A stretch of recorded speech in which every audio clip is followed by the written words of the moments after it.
Salam alaikum, Zulflaouen, bonsoir. Au troisième jour des épreuves du baccalauréat 2025 en Algérie. Hier, mardi 17 juin, les tribunaux de Berika, Batna, Msila et Ghardaya ont émis des mandats de dépôt et infligé des amendes à l'encontre de plusieurs individus pour fraude aux épreuves du baccalauréat et diffusion des réponses via les réseaux sociaux. Ces dernières années, l'Algérie a durci la lutte contre la fraude aux examens du bac. Les peines peuvent aller, dans certains cas, jusqu'à 15 ans de prison ferme. Sans oublier, bien sûr, la coupure d'Internet pour tout le pays pendant les examens du bac. Même le bac, on n'arrive pas à le préparer et l'organiser dans de meilleures conditions. Depuis des années, on parle que de la triche, de la fraude et des coupures d'Internet. Le blocage du pays pendant les épreuves du bac démontre que notre pays vit un blocage total à tous les niveaux. La politique des fuites, de la fraude et des condamnations continue. Nous débattrons avec nos invités juste après cette petite intro.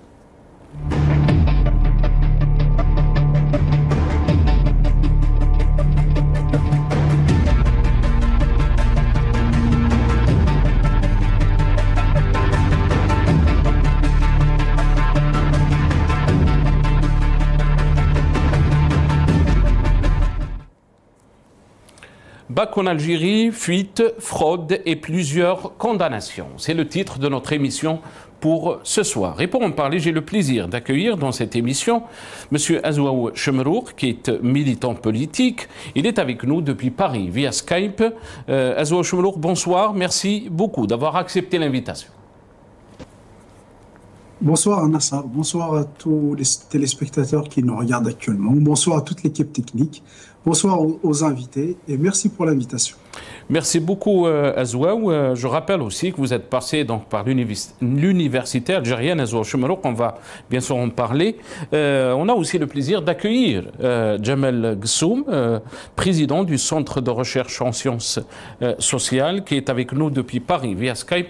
Jamel Ghassoum, bonsoir, merci beaucoup d'avoir accepté l'invitation. Bonsoir, c'est Nasser et le bonsoir et le bonjour à l'ensemble des personnes qui regardent et qui sont présentes, la régie, vos invités et à vous-même, c'est Nasser. Merci beaucoup, Sid Jamel. Merci d'avoir accepté l'invitation. On aura bien sûr Omar Et Mokhtar aussi depuis Paris par téléphone, militant politique. Il sera avec nous donc depuis Paris. D'abord, un petit message pour tous les candidats au bac de cette année 2025. J'aimerais leur souhaiter beaucoup de réussite, Inch'Allah, dans cette épreuve qui n'est pas facile, bien sûr. Et Inch'Allah, Rabbi youfaqkoum ga'. Donc voilà, c'est un message personnel que je voulais donc faire passer aux candidats du bac de cette année. Mais malheureusement aussi, il y a des problèmes dans cette épreuve de bac qui est récurrente, des problèmes qui sont récurrents, pardon. On va essayer donc de comprendre pourquoi. Pourquoi donc toujours des fuites, des fraudes, mais aussi plusieurs condamnations. On parle de presque 15 ans de prison ferme pour les gens qui ont été donc impliqués dans les fuites ou les fraudes. D'abord, Soundbite One, nos amis de la régie, on va juste regarder cette petite vidéo, les déclarations du ministre de l'Éducation, M. Saadawi, et je reviens à mes invités juste après. من المرافقة من طرف المجتمع الجزائري. أنتم تعلمون بأن هذا الامتحان يحظى بأهمية كبيرة في مجتمعنا تصل إلى درجة القداسة.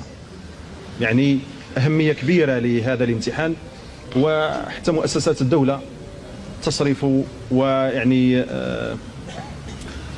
تبذل مجهودات كبيرة وتقدم وتوفر تجهيزات وإمكانات كبيرة لهذا الامتحان من أجل أن يحظى أبناؤنا بأجواء يعني محترمة بظروف جيدة بظروف تمكن من التنافس الإيجابي. Voilà donc les déclarations du ministre de l'Éducation, M. Saadawi, qui a donc parlé de cette épreuve, la qualifiant comme étant, donc, a utilisé le mot al-Qadassa, donc une épreuve sacrée pour les Algériens. D'abord, Djemal Ghessoum, je vais commencer avec vous cette émission.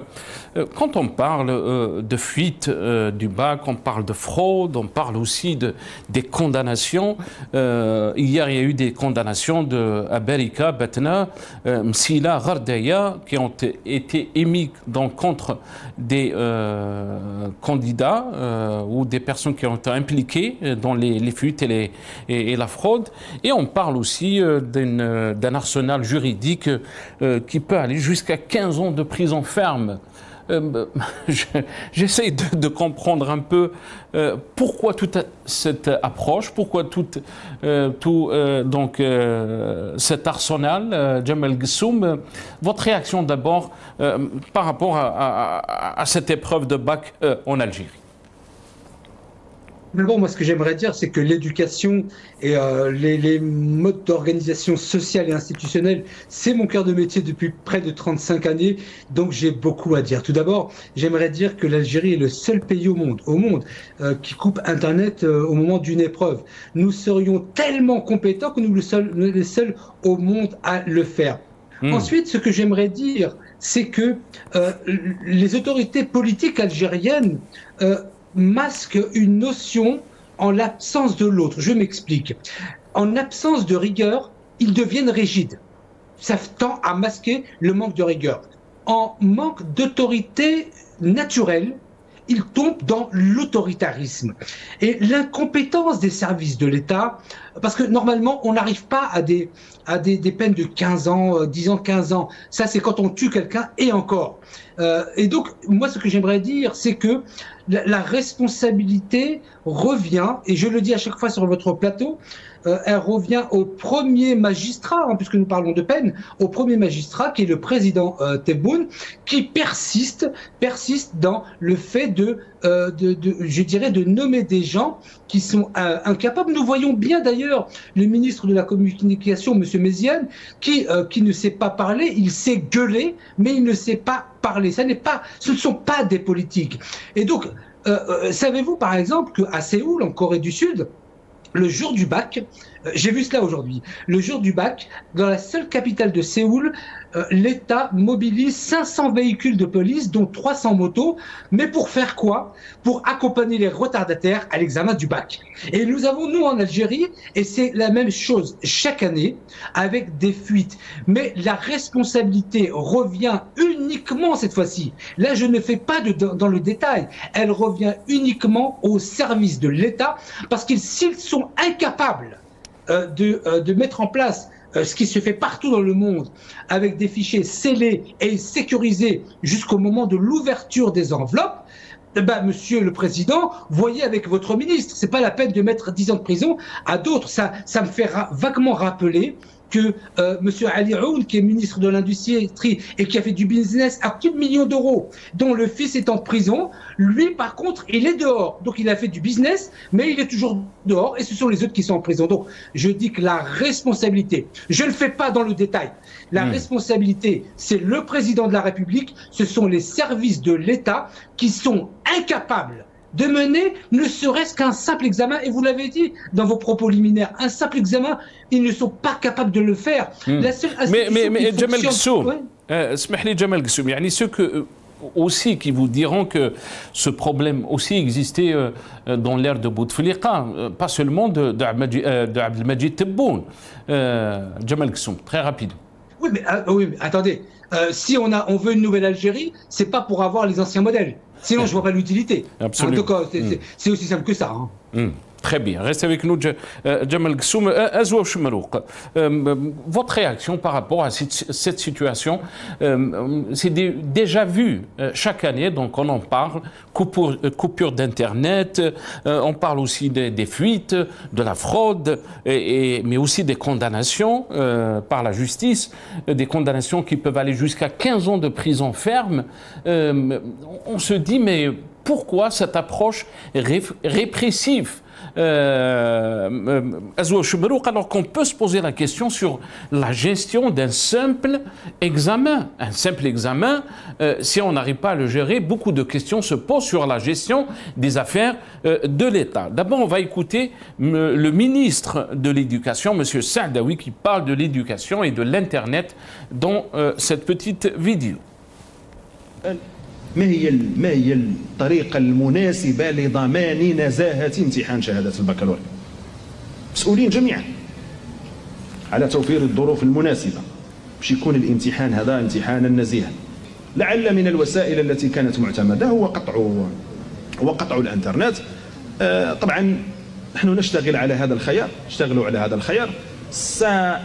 في اللحظة التي نوجد فيها طريقة أخرى، خيارا آخر، سنعتمده دون التأثير طبعا على باقي المصالح الأخرى، باقي مصالح المتعاملين الاقتصاديين والتجار وغيرهم من ربما الذين يشتكون في بعض الأحيان من قطع الانترنت إن شاء الله.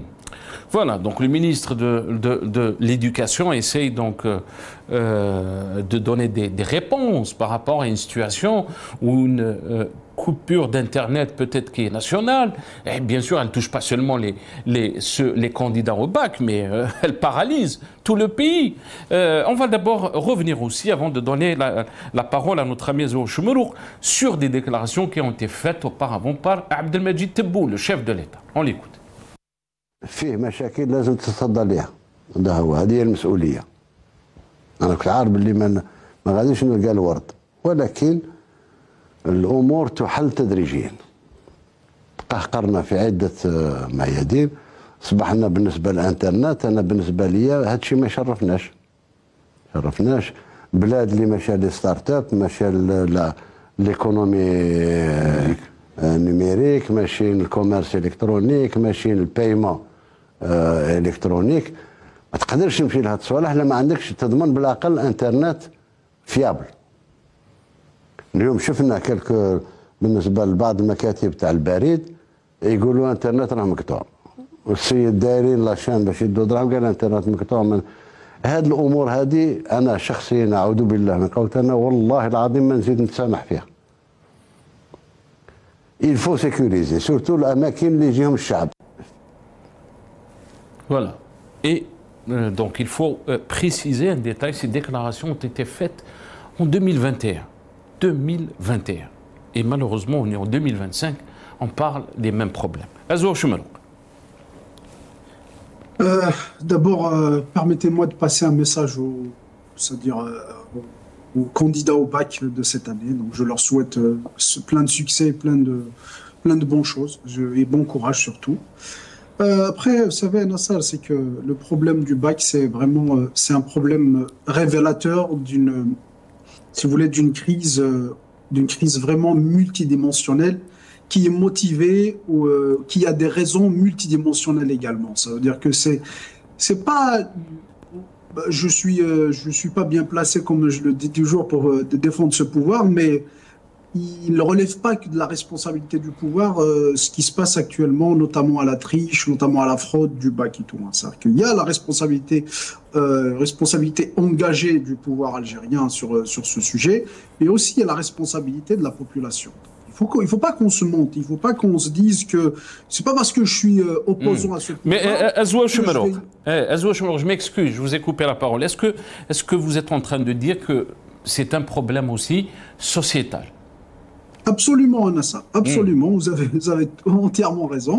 C'est un problème sociétal parce que c'est pas parce que je suis opposant au pouvoir algérien que je dois, ça veut dire occulter les réalités de notre société, et c'est la réalité malheureusement. Donc là, je suis pas en train d'apporter un jugement de valeur, loin de là, parce que moi aussi je fais partie de cette société, mais c'est-à-dire que d'une position politique ou d'un postulat politique, il y a vraiment un problème dans notre société par rapport à notre comment qu'on voit, c'est-à-dire la fraude, comment qu'on voit la triche. Même vous savez, c'est que même aujourd'hui la corruption, on lui a donné des surnoms, on lui a donné des noms pour essayer d'atténuer le degré de la corruption. On l'appelle Qahwa, on l'appelle Melh, on l'appelle voilà, je sais pas moi, mais alors que c'est de la corruption en réalité.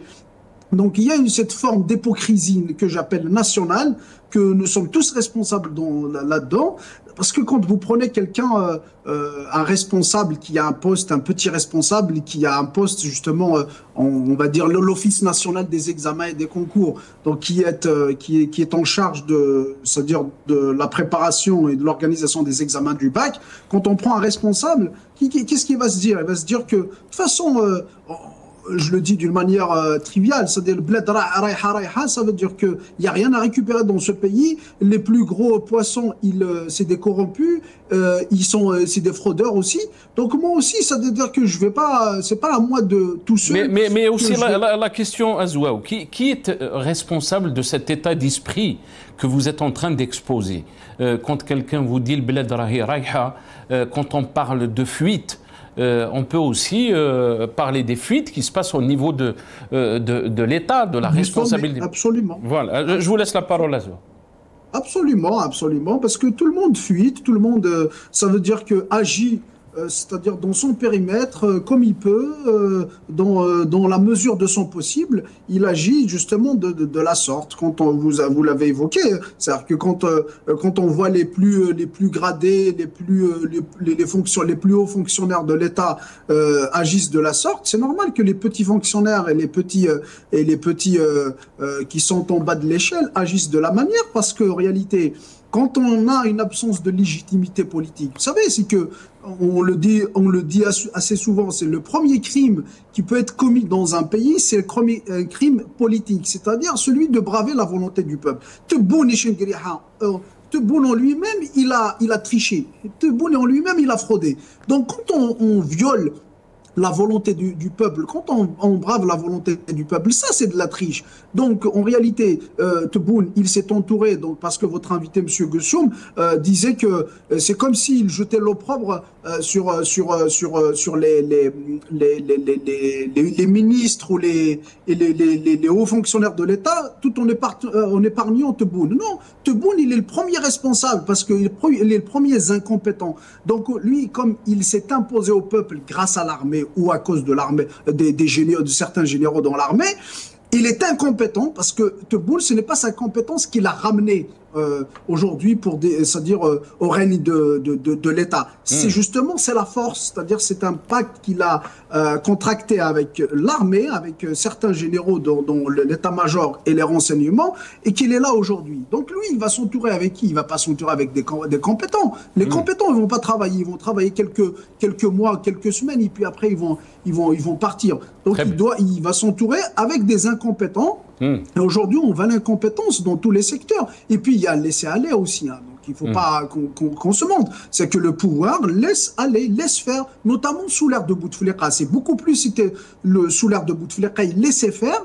Aujourd'hui, le Tebboune, il est dans ce dilemme. Ça veut dire qu'il faut qu'il se démarque de l'ère de Bouteflika. Ça veut dire qu'il faut qu'il fasse quelque chose qui le démarque de l'ère de Bouteflika, parce que toute sa propagande, toute sa légitimité, entre guillemets, il s'est basé sur l'anti-bouteflikanisme, si on peut l'appeler comme ça. Donc il faut qu'il fasse quelque chose contre Bouteflika. Mais malheureusement, c'est que lui, il fait les choses pires que Bouteflika. Aujourd'hui, on voit du militarisme, du sécuritaire dans tout ce qui est politique, tout ce qui est sociétal dans notre pays.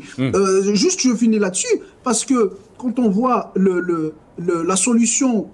les solutions qui sont apportées au secteur économique, au secteur de l'agriculture, au secteur de la société, des examens, ils sont toutes des solutions sécuritaires. Ça veut dire que la dernière fois, il avait parlé de la spéculation. Celui qui spécule, il risque 30 ans de prison. Absolument. Vous voyez la manière dont c'est une question. Ça produit l'effet inverse. Absolument. Une question qui est très importante, puisque vous parlez de plan de cette approche sécuritaire, Azouaou Choumboulouk. On va vous montrer donc cette vidéo qui parle donc du plan sécuritaire concernant donc l'épreuve du bac. الأولى من نهار اليوم انتشرت عناصر الشرطة في محيط مراكز الامتحانات لتأمين الدخول السلس والمنظم للتلاميذ، حيث تم تنظيم حركة المرور لتجنب أي تأخير وتخصيص ممرات آمنة للممتحنين. وتوزيع اسم منظم محكم ان بو بارتو راهم ان بو بارتو عند السونتر وكي نجيو حنا كاولياء ولا مع ولا كساسوا حتى الممتحنين ولا يجيو بارتياح. حنا دوكا حنجوزو تسمى المسؤوليه تاعهم هذه. والله غير ما شاء الله الحمد لله ماشي غير هذا العام باسكو انا بنتي سي لا تروازيام اني تاعها ماشي هذا العام الحمد لله كل ما نجو نعقبوا نلقاوهم واقفين. الشرطه مدايرين خدمتهم بارك الله فيهم ان شاء الله نجيبوا الباك. لم يغب الجانب الإنساني عن هذا المشهد إذ شهد العديد من أفراد الشرطة وهم يوجهون التلاميذ بابتساماتهم وكلماتهم التشجيعية مما ساهم في تخفيف التوتر وشحن المعنويات. تم إقحام تشكيلات مختلفة من فرق الأمن العمومي، فرق الدراجات النارية، فرق المتنقلة لتسهيل حركة المرور وضمان الانسيابية المرورية على مستوى الطرقات الشوارع لتسهيل وصول الممتحنين إلى مراكز إجراء امتحانات. وبهذه المناسبة ندعو أولياء التلاميذ إلى تجنب الوقوف والتوقف العشوائي أمام مراكز إجراء امتحانات مما يعني يعرقل حركة المرور. هكذا كانت الشرطة اليوم ليست فقط درعا يحمي بل يدا تمتد لتساند وقلبا نابضا بالوطنية. On ne sait pas quand un lycéen voit donc un policier, est-ce que Omar Et Mokhtar nous a rejoint, donc il est avec nous depuis Paris. Omar Et Mokhtar, quelle est votre réaction donc quand on voit que chaque année donc il y a cette approche sécuritaire concernant donc l'épreuve du bac et là bien sûr soulève beaucoup de questions. C'est pourquoi tout le temps une approche sécuritaire? Pourquoi on n'arrive pas à organiser donc l'épreuve de bac alors que chaque année on parle des fuites, de la fraude et là cette année bien sûr des condamnations concernant donc quelques personnes. Votre réaction, Omar Et Mokhtar? Les 800 000 donc élèves qui passent le bac sont suspects. Ce pouvoir fait d'eux des suspects. À partir du moment où même le président parle des fraudes, alors que les fraudes, ça se passe comme ça dans le monde entier, tous les examens, mais le rôle de l'enseignant n'est pas mis en exergue. Il y a un bac blanc, ces élèves toute l'année, ils ont la terminale, il y a le bac blanc, là, s'il y avait un ministère digne de ce nom, ils doivent instruire les enseignants à parler avec les élèves. Voilà la fraude, même s'il y a une loi dissuasive, répressive, la prison, je ne sais pas quoi, on doit le dire d'une manière intelligente aux élèves. On ne fait pas d'eux des suspects. Alors, le seul pays au monde qui coupe Internet. Voilà comment agit une dictature. On coupe. Donc, il n'y a pas d'autre alternative que couper Internet. Tout le monde est suspect. Alors, on ne sait pas ce que ça cause comme problème dans l'économie, dans le fonctionnement du pays. On s'en fout. Et puis, quand je vois tes élèves, ne score la police, mais pourquoi la police est là pour sécuriser? Tu n'as pas à les remercier. C'est le seul pays au monde dont on remercie un pilote qui arrive à l'heure, s'il est payé pour ça. C'est le seul pays, d'ailleurs ça se passe chez la FFS, on paye le village le plus propre alors qu'il faut sanctionner le village simple et chercher pourquoi il est sale. Donc apprendre aux gens malheureusement à être propres.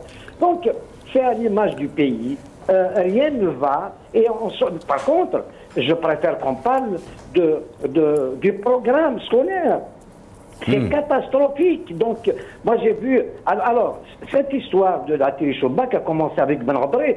Qui a été derrière les cabales contre Ben Ghabrit? On a tout fait pour la déloger. Mais pourquoi? Parce qu'elle est progressiste, parce qu'elle est valable, parce qu'elle ne veut pas que l'école devienne une mosquée, et ainsi de suite, dans l'islamisme, et ainsi de suite. Donc, ce pouvoir est incompétent. Il le montre de jour en jour. C'est tout le monde qui parle de la triche au bac. Le ministre de la Communication se mêle, le président se mêle. On montre, regardez, il y a 3 ou 4 jours d'examen au bac. On montre dans le journal de 20h, à Barika, il y a des gens en prison, à Msila, à Hardaya. C'est quoi? On est en guerre. Ce n'est pas normal ce qui se passe. Nous ne sommes pas... ça dépasse l'incompétence. Ce n'est pas de l'incompétence, c'est de la médiocrité et on prend les gens pour des cons. Voilà, c'est tout. Et on accepte, on continue, voilà, Tebboune. Alors, ce n'est pas Tebboune qui doit parler de couper ou pas l'Internet, ce n'est pas un Tebboune. C'est du populisme. Il est là.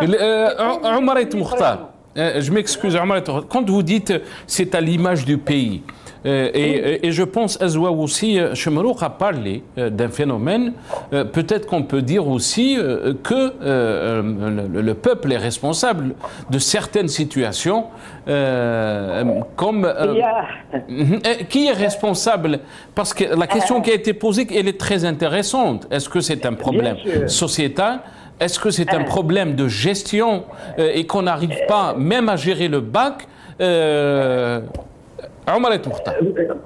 savez, il y a un proverbe qui dit quand le gouvernement travaille mal, il faut changer de peuple. Non, quand le gouvernement travaille mal, il faut changer le gouvernement. Le peuple n'est pas responsable. Qu'est-ce que tu veux? Les élèves, 15, 16 ans, 17 ans qui passent le bac, mais ils sont victimes de cet harcèlement, de cette mauvaise réputation. On fait d'eux des suspects, c'est-à-dire on leur met dans la tête, vous êtes déjà voleur. Donc, on vous surveille, il y a la police, il y a machin et tout ça. C'est mal pris.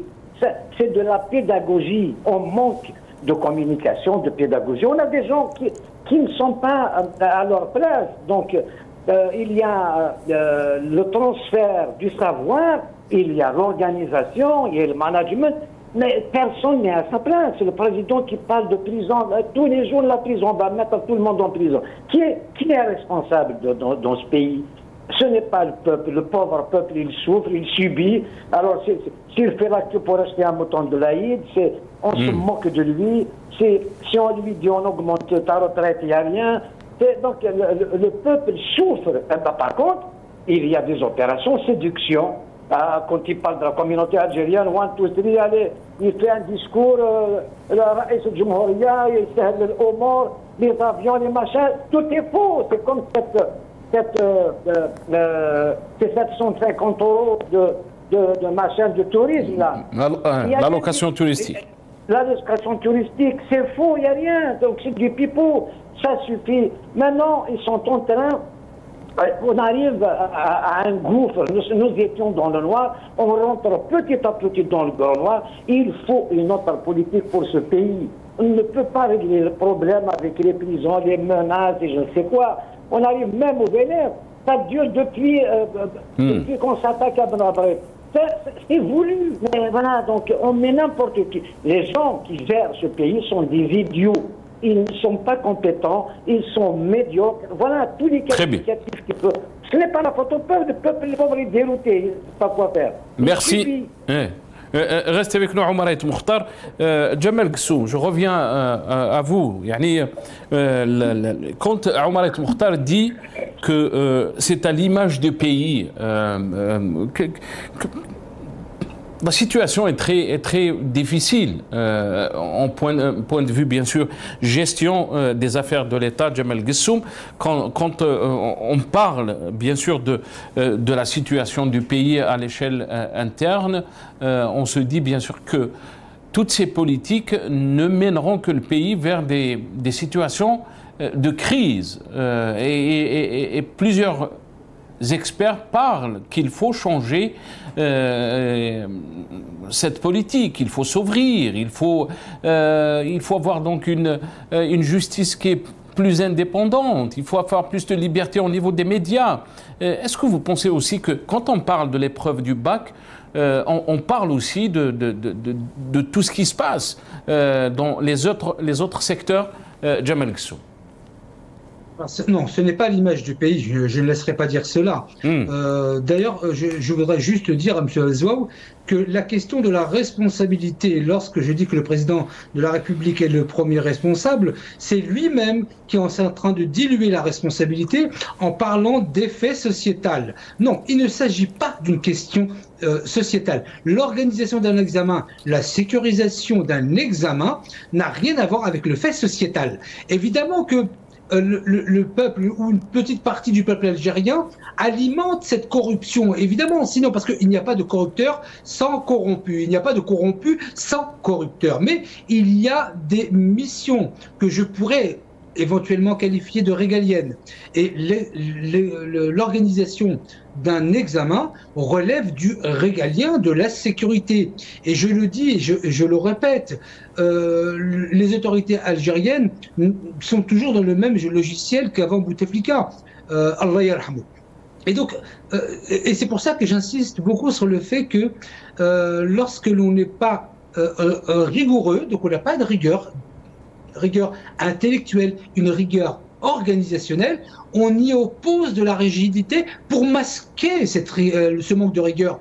De la même manière que pour l'autorité, si les autorités politiques algériennes n'ont pas d'autorité naturelle, elles vont verser dans l'autoritarisme pour masquer le fait qu'elle n'a pas d'autorité naturelle. Et donc c'est pour ça que j'insiste sur la question de l'organisation sociale et institutionnelle, ce qui est mon métier, hein, c'est pour ça que j'en parle en étant complètement à l'aise. Et donc la fixation du cadre revient aux institutions algériennes. Le peuple algérien, ou même ceux qui vont passer le bac, sont à l'intérieur du cadre. Ils ne sont pas le cadre. Et à partir de ce moment, si un jour, et c'est pour ça que moi je ne déresponsabilise pas, la seule institution en Algérie pour laquelle j'ai un immense respect, et c'est pour moi la meilleure institution sur laquelle je compte vivement, c'est l'armée. L'armée est une institution, quoi qu'on en dise, gérée en professionnel. Il n'y a pas plus professionnel que l'armée en Algérie. Nous avons au moins ça. Mais pour le reste, moi je ne déresponsabilise pas le président de la République. Ça n'est pas de l'insulter que de dire que si vous reproduisez les mêmes effets, et là je rejoins Azouaou tout à l'heure lorsqu'il disait que le président Tebboune doit se démarquer de ce que a fait le président Bouteflika. Mais si du vivant de Bouteflika, on retrouve les mêmes effets que du vivant du président Tebboune, on peut se poser la question de savoir qu'est-ce qui a changé. La nouvelle Algérie, où est-elle de ce point de vue? Donc, moi je dis, en tout respect... Mais oui.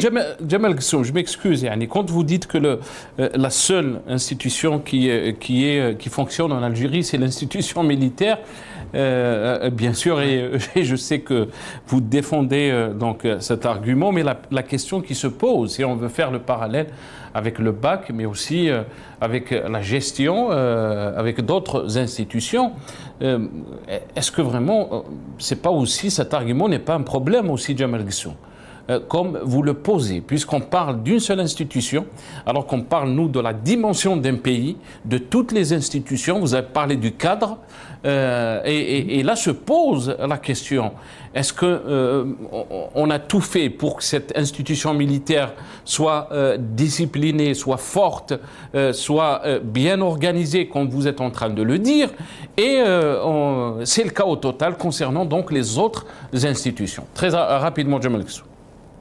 Très rapidement. Alors, je souriais, c'est moi ça, parce que j'étais absolument persuadé que vous alliez rebondir sur cela. Je l'étais sûr, et je commence vraiment à vous connaître.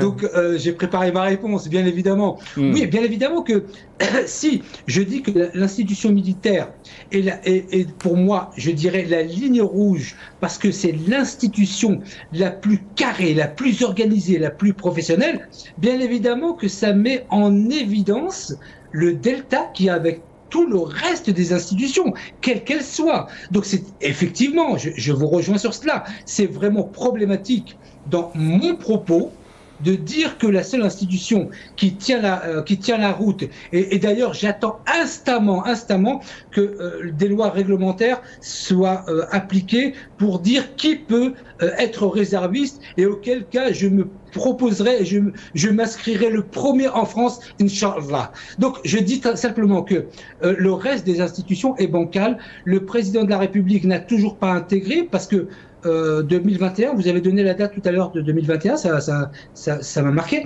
Et on est toujours dans la même posture. Donc, je dis simplement, il ne faut pas déresponsabiliser le président de la République. Moi, il n'y a pas d'effet sociétal. Hein. Organiser un examen, c'est quand même difficile. C'est pas difficile. Je veux dire que il y a des centaines de policiers devant les centres d'examen. Pourquoi ne pas remettre l'organisation et, je dirais, l'aspect confidentiel des examens à des gens de la sécurité et on pourrait régler cela. En plus, le pire, c'est que ça n'est pas difficile à régler et on traîne cela depuis des années. Donc oui, le président de la République est le premier responsable. Non, je ne le déresponsabiliserai pas comme le fait Azouaou et peut-être M. Aïd Mokhtar. Il n'y a pas de dilution de responsabilité en la matière. Très bien, mais aussi peut-être votre argument, Djemal Gessoum, peut être perçu par d'autres comme étant donc une militarisation de la société algérienne. Restez avec nous, Djemal Gessoum. Azouaou Choumelour, qu'est-ce que vous en pensez?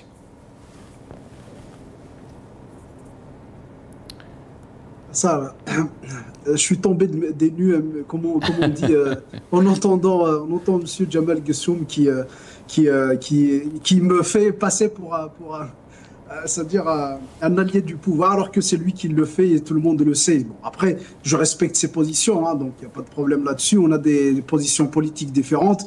Moi, je suis un opposant. Je suis le dernier à défendre Tebboune. D'ailleurs, il a dit tout à l'heure que...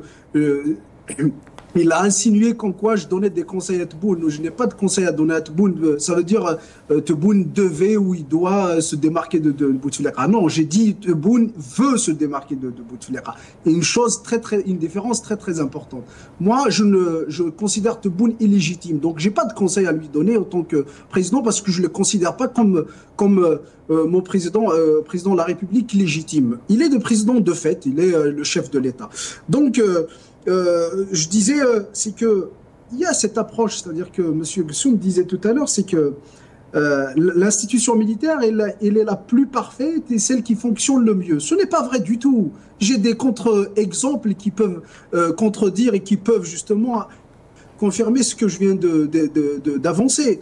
Combien de généraux qui sont en prison? Combien de colonels? Combien de hauts gradés en l'armée? Combien de sous-officiers qui sont en prison aujourd'hui à cause de la guerre des clans, à cause de l'amateurisme, à cause c'est-à-dire de cette guerre intestinale, si je peux l'appeler comme ça, entre les militaires qui devaient être professionnels en réalité, qui devraient être professionnels, c'est-à-dire que se démarquer et s'élever c'est-à-dire en haut de la mêlée normalement, c'est-à-dire que s'écarter ou s'extirper de toute tension politique, de tout conflit politique et d'être des républicains au sens propre du terme, alors que aujourd'hui ce qu'on voit, on voit Gaïd Salah défendre Tebboune d'une manière flagrante, d'une manière politique. Il l'a défendu pour le deuxième mandat.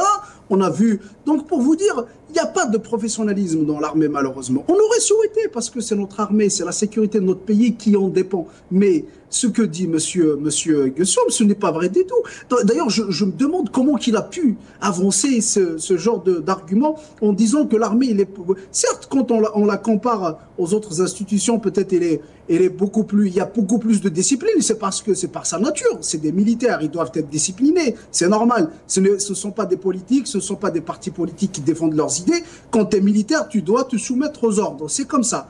Ça, peut-être que oui, mais la réalité dans le professionnalisme de l'armée ou dans je ne sais pas quoi, dans la compétence de l'armée, je ne sais pas. On n'est pas confronté à une guerre de haute intensité pour savoir si notre armée peut faire face aujourd'hui. On voit aujourd'hui l'Iran avec toute la propagande que le régime d'Imoula, ça veut dire nous martèle tous les jours. On le voit aujourd'hui avec la guerre contre Israël. Donc il ne faut pas qu'on se monte réellement. C'est notre pays, c'est du sérieux. C'est quelque chose de vraiment très très sérieux. C'est vital. C'est vital pour un pays de parler de la sécurité, de parler de ces choses, de parler de la rigueur. Donc si vous voulez, je disais, donc le problème, si je reviens au problème de l'éducation ou du bac, je disais tout à l'heure, c'est que c'est un problème multidimensionnel. C'est pas parce que je veux dédouaner Tebboune, je veux dédouaner le pouvoir, c'est loin de là. Je veux régler les problèmes tels qu'ils me sont présentés. C'est ça. C'est-à-dire que la politique, c'est d'affronter la réalité telle qu'elle est. La réalité, c'est qu'aujourd'hui, le bac, le problème du bac aujourd'hui, il n'est pas que organisationnel. Pourquoi? Parce qu'en fait, on aura beau, c'est-à-dire mis des moyens de la sécurité, de la police, de ce qu'on veut, mais cette volonté de tricher, ce recours de certains Algériens, bien sûr. Je ne dis pas que toute la population, parce que généraliser, c'est-à-dire on part d'un mauvais postulat si on généralise. Donc, c'est-à-dire que certains Algériens c'est-à-dire aient cette volonté de tricher malgré tout et dans tous les domaines, ça aussi, il faut le régler. Je pense que c'est un problème d'éducation, avant qu'il soit un problème organisationnel. Parce que votre invité tout à l'heure, M. Gussoum, j'ai l'impression qu'il avait l'air de traiter la chose d'une manière organisationnelle, c'est-à-dire que d'un point de vue autoritariste, c'est-à-dire qu'il faut imposer, il faut encadrer, il faut de la sécurité, il faut ceci, il faut cela. Non, il faut savoir, il faut chercher pourquoi on a recours à la triche. Pourquoi l'Algérien, il a recours à la triche? C'est parce qu'il y a cette illégitimité, donc le pouvoir était légitime, on a dans le subconscient, notre subconscient, c'est-à-dire cette culture du gain facile.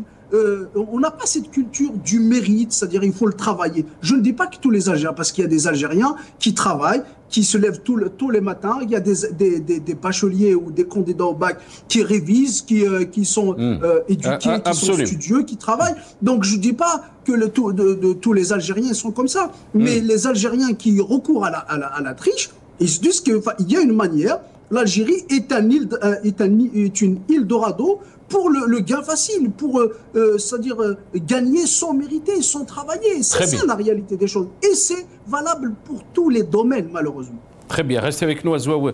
Choumelouk Oumaret Mokhtar, si vous voulez bien sûr rebondir par rapport à ce qui a été dit par Djemal Gussoum et aussi Azouaoui Choumelouk. La question qui se pose, Oumaret Mokhtar, c'est que ces jeunes candidats au bac, souvent, après leur bac, ils essayent donc de réussir leur examen de bac et leur vision est tout de suite d'aller étudier à l'étranger, dans les universités françaises ou dans d'autres pays. Oumaret Mokhtar. Malheureusement, ils partent en France, maintenant ils partent à Dubaï. Les gens qui ont de l'argent, leurs enfants étudient dans les grandes écoles anglaises, américaines à Dubaï. C'est facile à y aller pour les gens qui ont des sous. Ça, on le sait, ça. Donc, malheureusement, cette décision de fermer les écoles privées, notamment qui étudient donc les programmes d'ailleurs, parce que le programme de l'école algérienne est catastrophique. Donc, ça c'est le mal du pays. C'est le mal. Par contre, Djemal Gussoum, qui défend l'armée, l'armée n'a pas besoin d'être défendue. L'armée, c'est elle qui doit nous défendre. Par contre, il est du devoir de chacun de nous de protéger cette armée. Mais comme moi, quand j'entends Garmit Bonouera faire des vidéos comprometteuses contre Chilgriha, contre je ne sais qui, tout ça, mais on a envie de pleurer ou rire.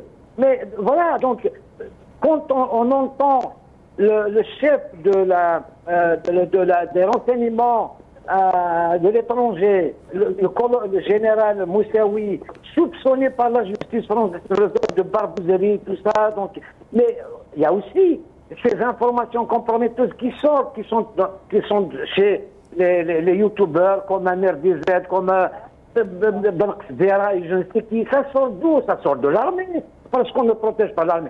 Parce que quand on regarde le journal télévisé de 20 ans, il va te dire رئيس الجمهورية قائد المسلحة قائد وزير الدفاع. Ça suffit, ça suffit. Et là, Oumaret Mokhtar, pour appuyer votre argument, la question des fuites se pose aussi dans ces institutions que vous avez nommées.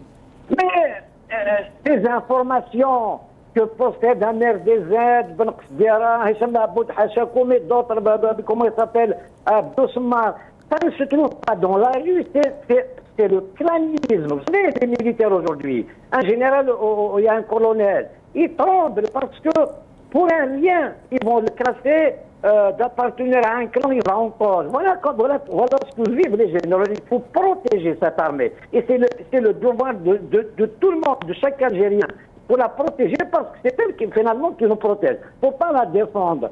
La défendre, c'est dire l'armée, ça suffit aujourd'hui, elle doit rentrer dans les casernes, elle ne se mêle pas de la politique, elle a une grande mission qui est de surveiller le territoire, les frontières et ainsi de suite, le contre-espionnage.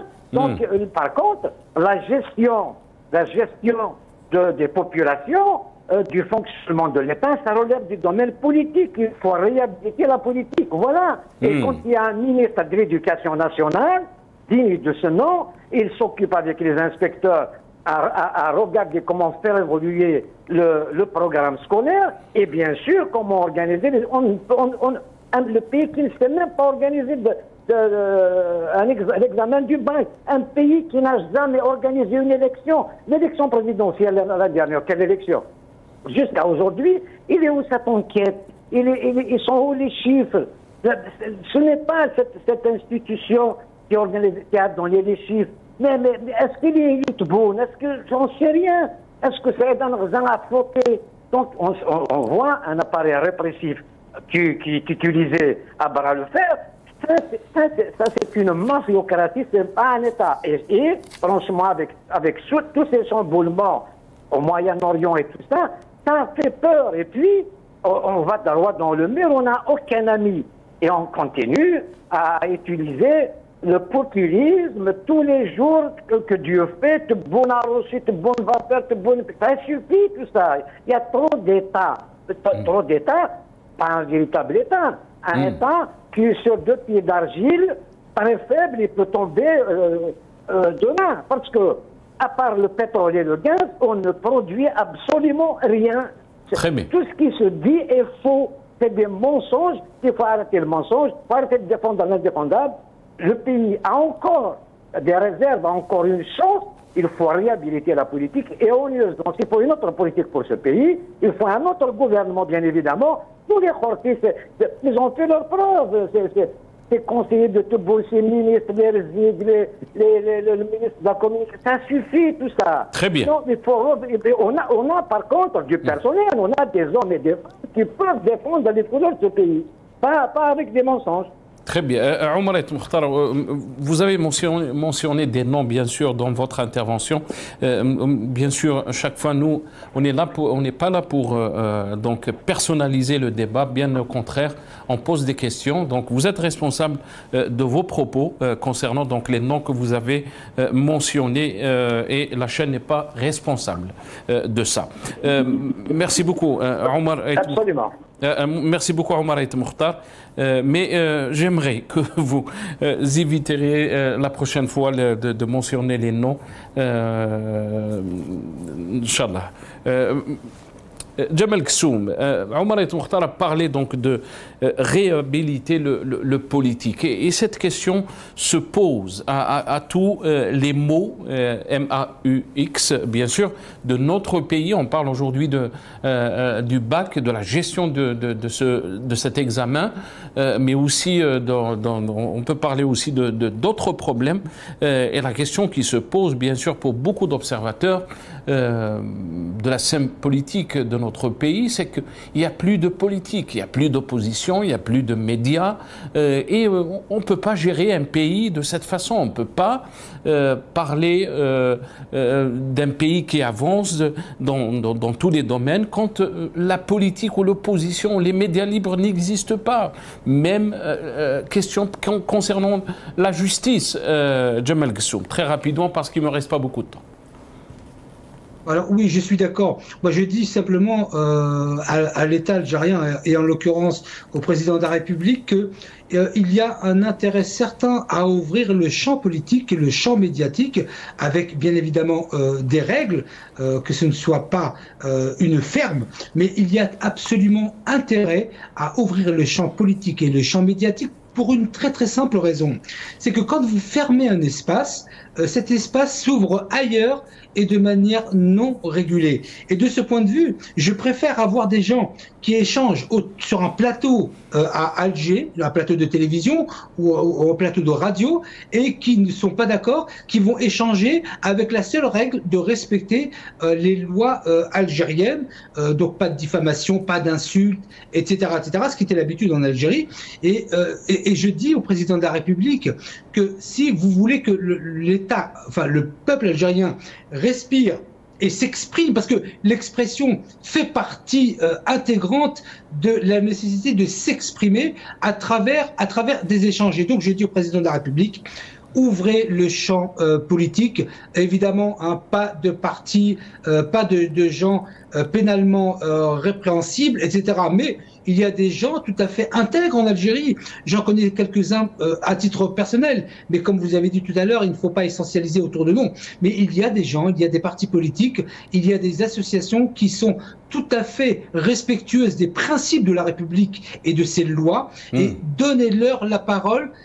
Vous pourrez mieux la gérer qu'en fermant les espaces et qui vont s'ouvrir à l'étranger et avec d'autres manières. Donc je dis, agissons, Monsieur le Président, avec l'intelligence qui nous sied pour arriver à faire que ce pays puisse s'exprimer de manière organisé intellectuellement. Merci beaucoup, Jamal Ghessoum. Azo Choumerouk, très rapidement, je vous laisse le mot de la fin. Bien sûr, quand on a parlé aujourd'hui du bac, de l'épreuve du bac, cela aussi dénote de la situation de notre pays à l'échelle interne, mais aussi quand on voit les défis sécuritaires, mais les défis géopolitiques, beaucoup d'Algériens s'inquiètent de l'évolution des choses en Algérie. Très rapidement, Azo Choumerouk. Très rapidement, donc, au fait, le problème de l'organisation du bac en Assad, c'est qu'il nous cache un gros problème, celui du programme national, celui de la guerre qui est menée contre tout ce qui est algérien, notamment par le courant arabo-islamiste qui a la main mise sur l'éducation pour faire passer ses lois, pour faire passer ses programmes au détriment de tout ce qui est algérien. On dit toujours que nous, tant que je suis progressiste, je reconnais toutes les dimensions de l'algérianité, de l'islamité, de l'arabité, de la mazérité, de l'européanité, de la méditerranéanité, si je peux l'appeler comme ça. Tout ça, ça fait partie de notre histoire. Il faut l'enseigner à nos enfants d'une manière scientifique, historique. Il n'y a pas de problème là-dessus. Donc ça construit un Algérien qui est algérien, qui n'est pas aligné. Ça, c'est le fond du problème de l'éducation. Bon, malheureusement, aujourd'hui, on a discuté d'une organisation au lieu de discuter du programme. Maintenant, par rapport au pouvoir algérien, moi, je n'attends rien du pouvoir algérien. Celui qui a bravé la volonté du peuple, contrairement à ce qu'a demandé M. Ghessoum, d'ailleurs, M. Ghessoum, franchement, il est l'incarnation politique, bien sûr, l'incarnation de la psychologie ou de la sociologie du pouvoir algérien. C'est-à-dire quoi? D'ailleurs, c'est que il faut ouvrir, c'est-à-dire il faut ouvrir le débat. C'est pas au président d'ouvrir le débat, c'est pas à lui. Donc moi, j'attends pas ce qu'il ouvre le débat. Il a déjà bravé la volonté du peuple algérien. Et puis il a dit il faut ouvrir pour mieux gérer. C'est pas parce que, vous voyez, c'est que la psychologie de ce pouvoir, elle est comme ça. C'est-à-dire qu'on essaie d'ouvrir pour mieux gérer. On n'essaie pas d'ouvrir parce qu'on croit à des valeurs. On n'essaie pas d'ouvrir parce qu'on est épris de justice. On croit à la liberté, on croit à la démocratie, on croit, ça veut dire à la liberté de tous les courants politiques malgré leurs différences. C'est ça la psychologie. Merci. Il est militarisé malheureusement. Jamal Ghessoum, bon, votre sourire cache beaucoup de choses. Un mot pour finir l'émission. Un seul mot. Juste un seul mot, il faut voir loin, la route sera longue, il ne faut pas raccourcir les schémas d'identification politique, c'est de la simplicité. Merci beaucoup à Jamal Ghessoum qui était avec nous. Merci aussi à Azo Choumerouk, militant politique qui est avec nous depuis Paris. Merci à Omar Et Mokhtar, militant politique qui était avec nous par téléphone depuis Paris aussi. Merci à vous, chers téléspectateurs, d'avoir suivi cette émission. Yartikum saha, wa ala khair.